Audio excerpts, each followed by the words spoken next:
গুৱাহাটীৰ AIUDF দলৰ মুখ্য কাৰ্যালয়ত কেন্দ্ৰীয় মহিলা মৰ্চাৰ সভা। হাতীগাঁওস্থিত AIUDF দলৰ মুখ্য কাৰ্যালয়ত কেন্দ্ৰীয় মহিলা মৰ্চাৰ এখন সভা অনুষ্ঠিত হয়। মহিলা মৰ্চাৰ সভানেত্ৰী অধিবক্তা হাছিনা আহমেদৰ নেতৃত্বত অনুষ্ঠিত এই সভাত আৰিফা সুলতানক মহিলা মৰ্চাৰ গুৱাহাটী মহানগৰ সমিতিৰ সভানেত্ৰী, জয়তন নেছাক কাৰ্যকৰী সভানেত্ৰী আৰু ৰূপশিখা কলিতাক সাধাৰণ সম্পাদিকা প্ৰশাসনিকৰ দায়িত্ব দি মুঠ ৫১জনীয়া মহানগৰ মহিলা সমিতি গঠন কৰা হয়। উক্ত সভাত বীৰ সিং বিলাসীপাৰা জিলা মহিলা মৰ্চাৰ সভানেত্ৰী লাইলা বেগমক সভানেত্ৰী হিচাপে নিযুক্তি পত্ৰ প্ৰদান কৰা হয়। হোজাই জিলাৰ নৱনিযুক্ত সভানেত্ৰী ৰহিমা বেগমক নিযুক্তি পত্ৰ প্ৰদান কৰাৰ লগতে গোৱালপাৰা জিলা মহিলা মৰ্চাৰ নৱনিযুক্ত সভানেত্ৰী মফিদা আহমেদকো নিযুক্তি পত্ৰ প্ৰদান কৰা হয়।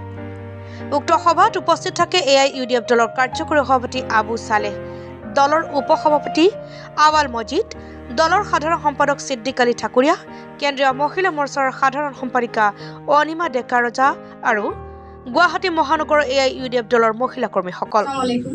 নমস্কাৰ।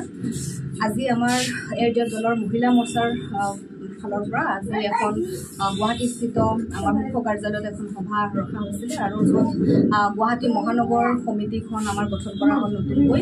ইয়াত আৰিফা সুলতানাক সভানেত্ৰী হিচাপে আৰু ৰূপশিখা কলিতা ডাঙৰীয়ানীক সাধাৰণ সম্পাদিকা, জয়তন নেছা বাইদেউ কাৰ্যকৰী সভানেত্ৰী দি পেনে ৫১জনীয়া এটি সমিতি গঠন কৰা হ'ল আৰু আমাৰ ৩খন জিলাৰ পৰা সভানেত্ৰী ক্ৰমে আমাৰ হোজাইৰ পৰা ৰহিমা বেগম বাইদেউ আহিছিলে, আমাৰ বীৰ সিং জোৰৰ পৰা সভানেত্ৰী লাইলা বেগম বাইদেউ আহিছিলে আৰু আমাৰ গোৱালপাৰাৰ পৰা মফিদা আহমেদ বাইদেউ সভানেত্ৰী আহিছিলে। গতিকে আটাইকেইগৰাকীকে আজি এপইণ্টমেণ্ট লেটাৰ দিয়া হ'ল আৰু তাৰ লগতে আগন্তুক সময়ছোৱাত আমি মহিলা মৰ্চা কেনেকৈ শক্তিশালী ৰূপত গঠন কৰিব পাৰোঁ, আমাৰ মহানগৰ সমিতি হ'ল, আমাৰ জিলা সমিতিসমূহ হৈ আছে, কেন্দ্ৰীয় সমিতি অতি সোনকালে হ'ব। গতিকে আমাৰ নেতা হজৰত মৌলানা বদৰুদ্দিন আজমল আল কাছিমি চাহাবে আমাক যি দায়িত্বভাৰ দিছে, সেই দায়িত্বভাৰ হৰগত কৰি আমি মহিলা মৰ্চাটো অধিক শক্তিশালী ৰূপত গঠন কৰাৰ কাৰণে আগন্তুক নিৰ্বাচন আহি আছে। গতিকে নিৰ্বাচন সমাগত আমি মহিলা মৰ্চাটো যাতে অধিক শক্তিশালী ৰূপত গঠন কৰিব পাৰোঁ, তাৰ বাবে আমি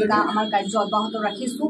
আমি অনাগত সময়ছোৱাত সকলো জিলাত আমি জিলা সমিতিসমূহত গৈ আৰু ব্লক সমিতি পূৰ্ণাংগ হোৱাৰ পিছত আমি জিলাই জিলাই আমাৰ কাৰ্যসূচীসমূহ ল'ম আৰু সেই উদ্দেশ্য আগত ৰাখি আজিৰ সভাখন আমাৰ হৈ গ'ল।